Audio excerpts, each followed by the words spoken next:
sing the Shema, and please feel free to sing with me the second time through. These are sacred words from Jesus' life, actually. At his time, he would have heard these in his practice of Judaism.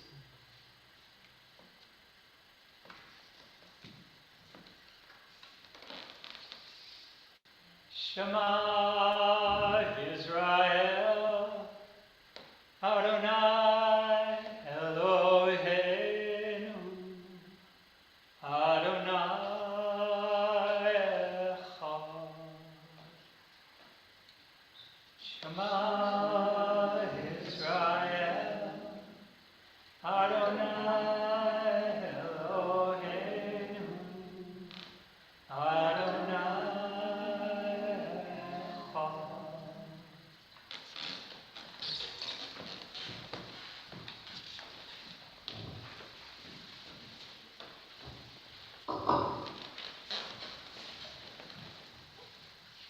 Genesis 8:1-12. The flood subsides. But God remembered Noah and all the wild animals and all the domestic animals that were with him in the ark. And God made a wind blow over the earth, and the waters subsided. The fountains of the deep and the windows of the heavens were closed. The rain from the heavens was restrained, and the waters gradually receded from the earth. At the end of 150 days, the waters had abated, and in the 7th month, on the 17th day of the month, the ark came to rest on the mountains of Ararat. The waters continued to abate until the 10th month. In the 10th month, on the 1st day of the month, the tops of the mountains appeared. At the end of 40 days, Noah opened the window of the ark that he had made and sent out the raven, and it went to and fro until the waters were dried up from the earth. Then he sent out the dove from him to see if the waters had subsided from the face of the ground. But the dove found no place to set its foot, and it returned to him to the ark, for the waters were still on the face of the whole earth. So he put out his hand and took it and brought it into the ark with him.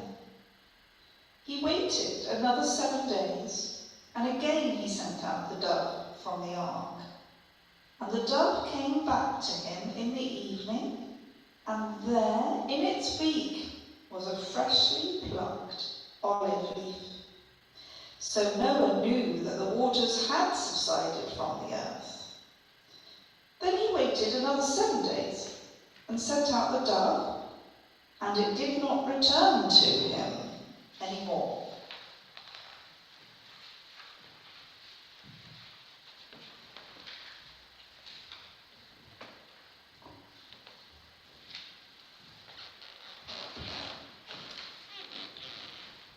I have heard it in the chillest land by Rosemary with Tola Traumer. Already the frost has come, both intricate and merciless, and it has taken the basil, the green beans, the zinnias, and whatever hope we had that summer might never end. We knew our hope was irrational, but that's never stopped a hope before. Every day there's more evidence against hope. The headlines: angry boy down the street, a child bride in Afghanistan. And still it rises up, slightly browned, but still shining, like that marigold bloom that was hiding beneath a sunflower leaf. It should be frosted and dead, but it's not. Damn hope. never acting the way we think it will. May it trick us forever into choosing to live another day. And after a long winter, when we're sure it's gone, may it always recede, putting up dozens of green stars. Oh, brazen hope, oh, stubborn hope, oh, hope.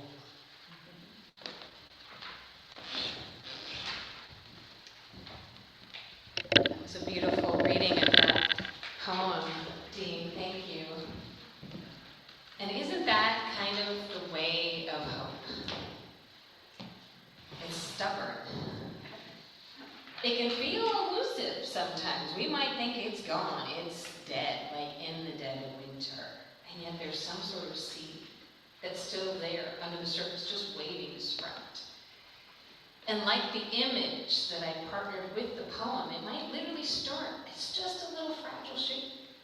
But then if it's allowed the right nutrients, it keeps growing until it's a big, green, mighty plant. It's actually kind of tenacious hope. And I think we actually need it. Jane Goodall, most of you know, the famous scientist and environmentalist, right, who worked with chimpanzees at first for so many years, who's been pledged her life on behalf of healing climate change. I think this is her fourth book on hope. She has seen firsthand the damage that humans have done, which should give her every reason to not hope. And yet she's tenacious about hope itself and says that we need it, we have to have it, or we won't be able to find a solution for the climate crisis. Because if we don't have hope, we can sink into despair, and despair creates lethargy. And then if this feeling of overwhelm that we can't do anything anyway, so why even start? And then nothing changes. But Jane Goodall says we need hope to keep us moving forward, to see that there are possibilities, and that creates more hope, which generates action, which finally generates change. So in the world today, I believe we need to continue to look for signs of hope and recognize them when they come, so they can actually add, like that growing little plant, to help us believe that new life is possible. Now, we apply the reflection on hope to the pandemic. We might be afraid to hope. The image that comes to mind is the Peanuts cartoon with Lucy and the football. Remember that? Lucy's holding the football, and every time Charlie Brown comes running up, and then Lucy goes, whoop, and she takes the football away, and he goes, whoop, and he lands. Every time Charlie Brown gets back up, though. But we might feel like that sometimes about the pandemic. We've been here before. We've been in a place where we think, okay, the pandemic might be receding, and then something else crops up. So it might kind of leave us feeling like we're walking on eggshells. At the very least, it can leave us feeling kind of uncertain.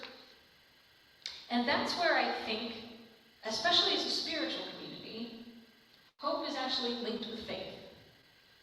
And sometimes faith is an intentional decision. It's a spiritual practice, a spiritual discipline. And it's not that kind of hope that's ungrounded, or that faith that's ungrounded that says, oh, well, everything will be fine. It's not that kind of faith. It's faith choosing to know the divine presence will be with us no matter what we face. And I think one of the skills maybe we've learned in the pandemic is how to allow that faith to unfold day by day by day. We might not be able to plan ahead in the way that we used to, but we might be more comfortable with the mystery and allowing the mystery to unfold moment by moment by moment. That actually is the way of the sacred feminine. Being even more comfortable with the mystery, with the liminal space. That is in kind of contrast to the theology of patriarchy that we may have grown up with or been taught. When I use patriarchy here, I don't mean the divine masculine. There's a place for the divine masculine in partnership with the sacred feminine. But patriarchy, of course, refers to the values of patriarchy, which is a system, and a kind of patriarchal God or patriarchal theology, which doesn't always allow for this same kind of nuances of uncertainty. So as we flow with that kind of spirituality of the sacred feminine, we may notice, how do we partner with the mystery day by day, step by step, checking in with Spirit intentionally along the road at each moment? How do we learn to trust the mystery while also trying to make plans? Well, as I was reflecting on all of this and reflecting on sort of the pandemic in general, what's rising up, what are we learning from it, what kind of new land formations are happening, I pondered and realized that there was another global event that happened in the Bible, and it was namely the flood. Right? Now, for our purposes today, I don't want to get into exactly did it happen literally in this way exactly or not. We know science says there was some big flood on the earth at one point. Personally, I don't think it matters. Because we know there's deep meaning for us in the story, no matter how we understand it. And that's what my question will be today. How is the story of the flood relevant for our lives today? What can we learn from it? What deep spiritual wisdom is embedded in both the symbols and the metaphors of the story? So first of all, as we step back into the story, we know famously that the rains lasted for 40 days and 40 nights, right? They created an entire flood over the entire earth. Now, unfortunately, if we back up a few chapters from what we read today, the reason for that is not really very pretty. Apparently, according to how the text describes it, the people of God were not, people in general, humans were just, God was fed up. Why did I make them? Literally, that's pretty much what it says. And what I noticed is there's the words violence is actually used a lot. They're violent, they're violent, they're violent. That's interesting. And so God wanted to do a big cleanse. And that understanding of God is understandably uncomfortable. It's not the understanding of the divine we have now. And I just want to make clear that just because that's how people wrote it down, because that's how they understood it then, I don't think necessarily means that's actually how the divine energy actually works, right? One thing that gave me great insight a few years ago, someone explained to me that they believe it has to do with the fact that we are in, we go through big astrological cycles every 2,000 years. And when the Hebrew scriptures were written, we were in the age of Aries. When Jesus came in, he was transitioning us into the age of Pisces, and now we are in the transition between the Piscean age and the Aquarian age, right? And within each age, we view culture, humanity views our divine spirituality slightly differently. So back in the time that the Hebrew scriptures were written, that was their lens. It was the age of Aries. It's a war god, right? So, of course, they would think, okay, there's an angry God that needs to be appeased, and, And so that's how they understood tragic events. It's how they made meaning when tragedy happens. I don't think it necessarily means that's how God or the divine energies work, right? So I just want to note that. So, there's this big flood coming. And luckily, Noah's paying attention. He's so connected to spirit that he gets the download, as we might call it now, that he needs to go build a big boat. Luckily, he gets very specific instructions of how to build it. And what I think is interesting is if you take those actual specifications and try and build it, you get a really big boat that floats. And as you may know, people have done that. And there are some actual ark replicas down to the T floating around out there. So, everybody gets on the boat, and there's 2x2, and there's all the animals. We know that part of the story. They float around, right? It's 40 days, 40 nights. But the part of the story we often forget is that it doesn't end after the 40th night. That's only the beginning of another chapter in the story. They don't get off the boat because the whole world is flooded. No dry land. Do you remember that movie Waterworld that came out a million years ago? Probably like that. Because unlike a ship in the Navy that has to cross the ocean and all you see is water for a very long time, for Noah and his family there was no destination. And there was no GPS. They were literally adrift for 10 months. And unlike the 40 days, God had not given Noah a heads up on how long the second half was going to be. So every day they must have been going, is it now? Is it now? Are we there yet? How long is it going to take the water to recede? We don't know, right? Now, knowing Noah and how he was described in Scripture, he was a very devout, both spiritual and religious man. So I believe that he would have been keeping daily rituals, spiritual practices every single day. That's who he was. He would have had his whole family practicing all that with him. That probably kept them sane.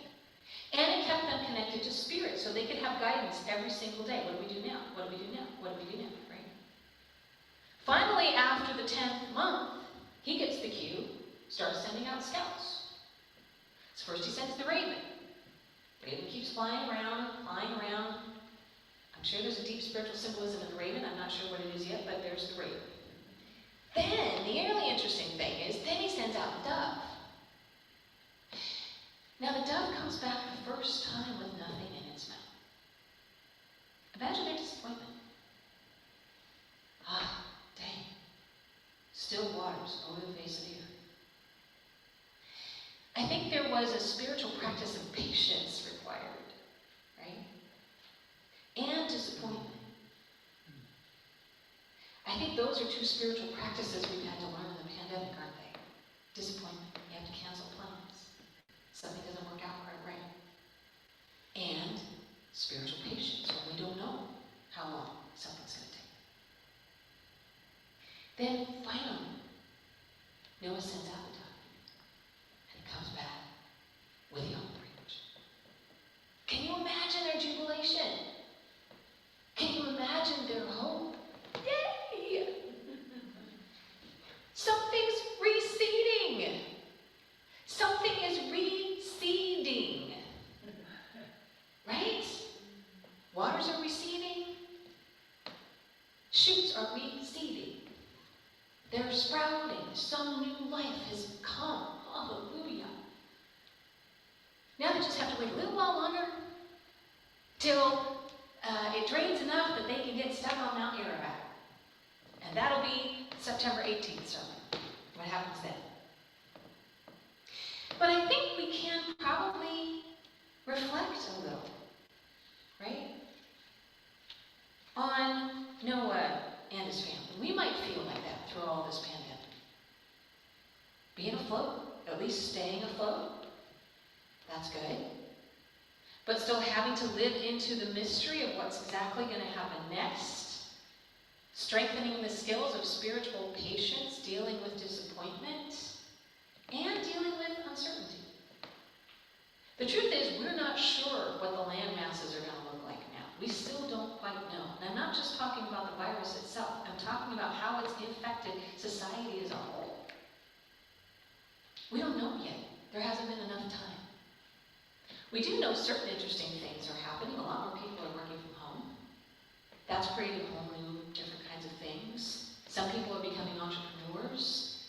It's just reshaping something. The psyche of humanity has reshaped somehow. We don't quite know what that will look like yet. So I think we need to keep practicing the spiritual practices we've been learning along the way. Those things that connect us to spirit. So we can keep taking our cues day by day, moment by moment, month by month. And yes, we still make plans, but we know that we might have to just adjust those plans as things come up. That's the improvisational way. And it's also the way of the Sacred Feminine. Sacred Feminine muses with the mystery.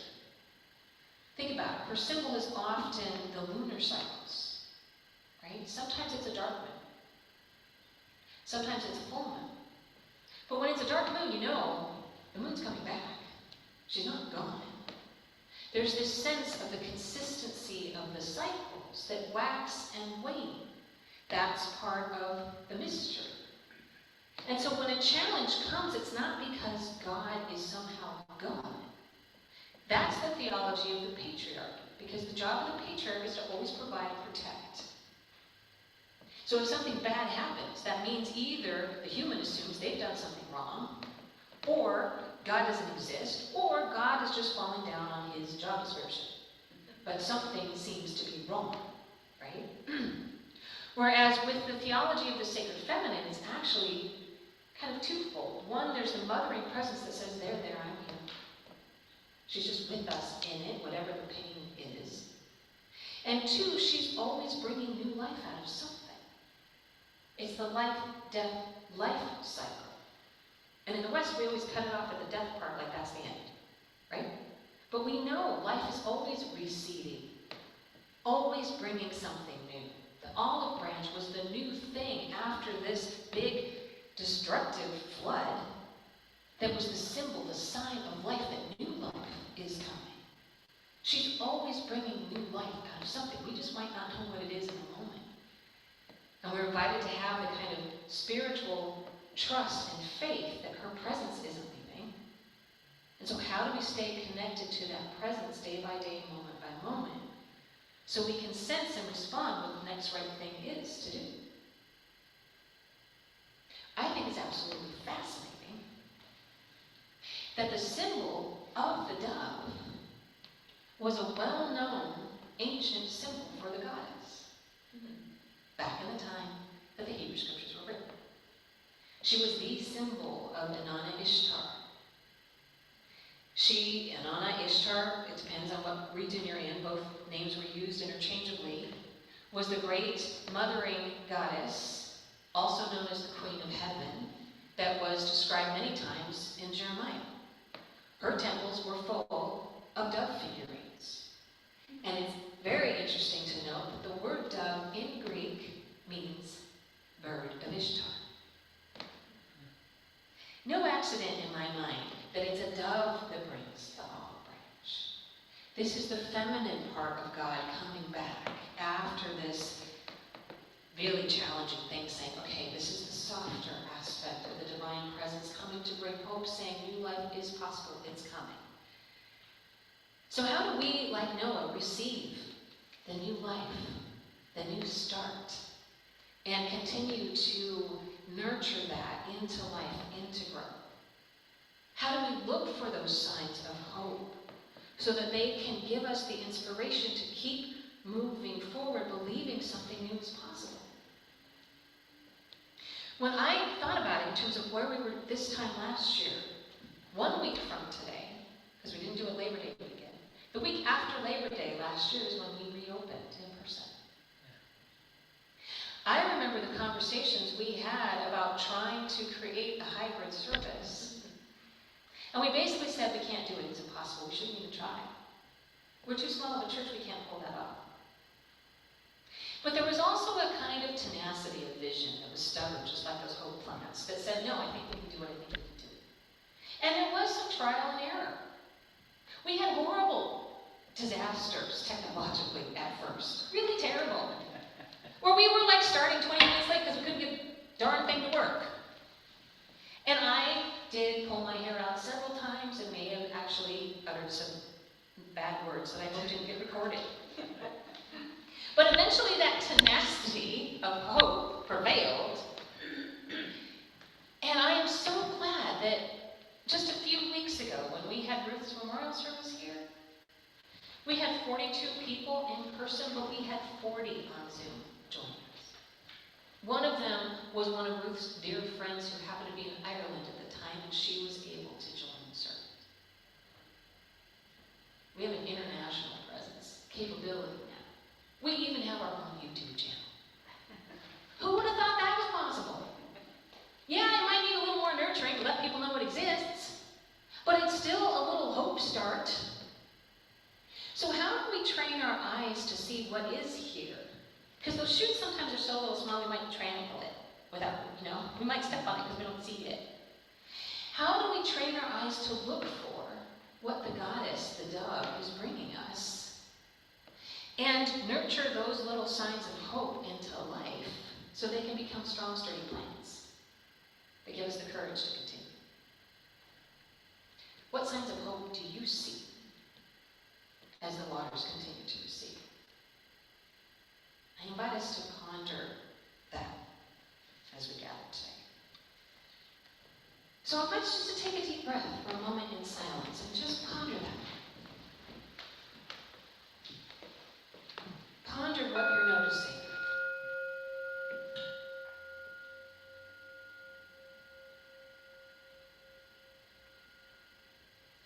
stays with you from the reflections.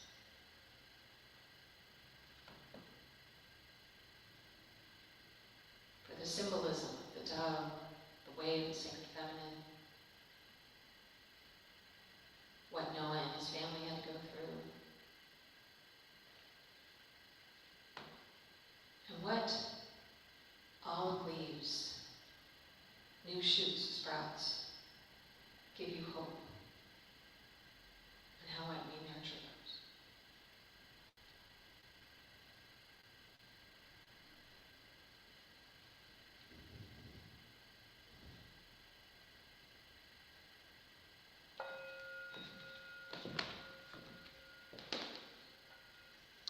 So I'll just invite us to take a moment. Part of our practice here is that we actually share with each other whatever wisdom is bubbling up inside of us, whatever our noticings are. And we also